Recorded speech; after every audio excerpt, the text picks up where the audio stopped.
بسم اللہ الرحمن الرحیم۔ السلام علیکم دوستو۔ ایک شہر میں ایک پرانی حویلی تھی جو کئی سالوں سے بیکار پڑی تھی۔ لوگ اس حویلی کے آس پاس سے گزرتے وقت ڈر کے مارے اپنی راہ بدل لیتے تھے۔ حویلی کی دیواریں سوکھ چکی تھیں اور اندر کا ہر کونا اندھیرے سے بھرا ہوا تھا، لیکن اس حویلی سے جڑی ایک پرانی کہانی تھی جو لوگ آج بھی سناتے تھے۔ کہانی ایک لڑکی کی تھی جس کا نام مہر تھا۔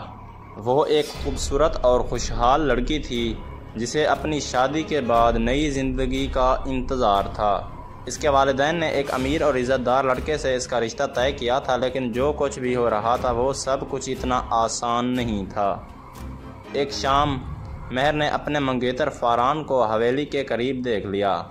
فاران نے اسے بلایا، لیکن مہر کو اس بات کا کچھ بھی اندازہ نہیں تھا کہ وہ کس مقصد کے لیے وہاں آیا تھا۔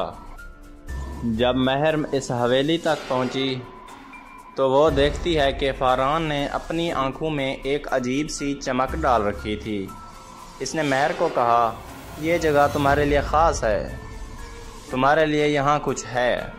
مہر کا دل دھڑکنے لگا اور وہ فوراً پیچھے مڑ کر جانے کو تیار ہوئی، لیکن اس سے پہلے ہی حویلی کی پرانی دروازہ خود بخود کھل گیا۔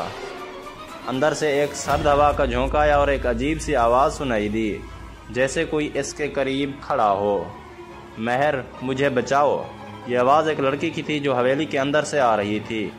مہر ہراسی کے عالم میں قدم بڑھاتی ہے اور فاران کے ساتھ اس اندھیری حویلی میں داخل ہو جاتی ہے۔ جیسے ہی وہ اندر قدم رکھتے ہیں دروازہ بند ہو جاتا ہے۔ دور ایک کمرہ نظر آتا ہے جہاں روشنی کی ایک مدھم سی کرن نظر آتی ہے۔ مہر اور فاران آہستہ آہستہ اس کمرے کی طرف بڑھتے ہیں۔ اچانک کمرے میں ایک سایہ نمودار ہوتا ہے اور وہ سایہ آہستہ آہستہ مہر کے قریب آتا ہے۔ اس سائے کی شکل کچھ عجیب سی تھی، جیسے کوئی درخت کی شاخوں سے لپٹا ہوا ہے۔ مہر، تمہیں میری مدد کرنی ہوگی، وہ سایہ مہر کے کان میں سرگوشی کرتا ہے۔ مہر کی آنکھوں میں خوف کا سایہ چھا جاتا ہے اور وہ پیچھے ہٹنے لگتی ہے، لیکن اس کا جسم جیسے ساکت ہو جاتا ہے اور وہ ایک قدم بھی آگے نہیں بڑھا سکتی۔ فاران، جو اب تک خاموش تھا، اچانک ہنستا ہے۔ اس کی ہنسی میں کوئی انسانیت نہیں تھی، بلکہ ایک جنونی سا رنگ تھا۔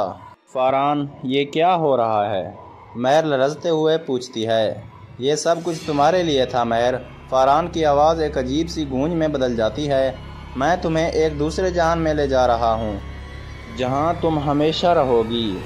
مہر کے دل کی دھڑکن تیز ہو جاتی ہے اور وہ فوراً فاران سے چھٹک کر دوڑنے لگتی ہے، لیکن اس کا جسم بے اختیار ہو جاتا ہے اور وہ اس سرد و سیاہ حویلی میں بے حس ہو کر گر جاتی ہے۔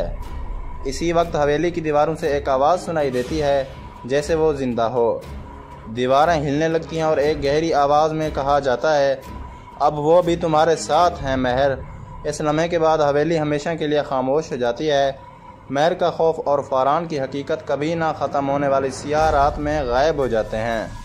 یہ کہانی آج بھی لوگوں کے درمیان سنائی جاتی ہے، اور وہ حویلی جہاں مہر اور فاران کی روحیں ہمیشہ کے لیے قید ہو چکی ہیں، اب بھی وہاں جا کر لوگ ڈرتے ہیں۔ مزید ایسی کہانیوں کے لیے میرے چینل کو لازمی لائک اور سبسکرائب کریں اور ساتھ میں دیے گئے گھنٹی کے نشان کو دبانا نہ بھولیں۔ شکریہ دوستو۔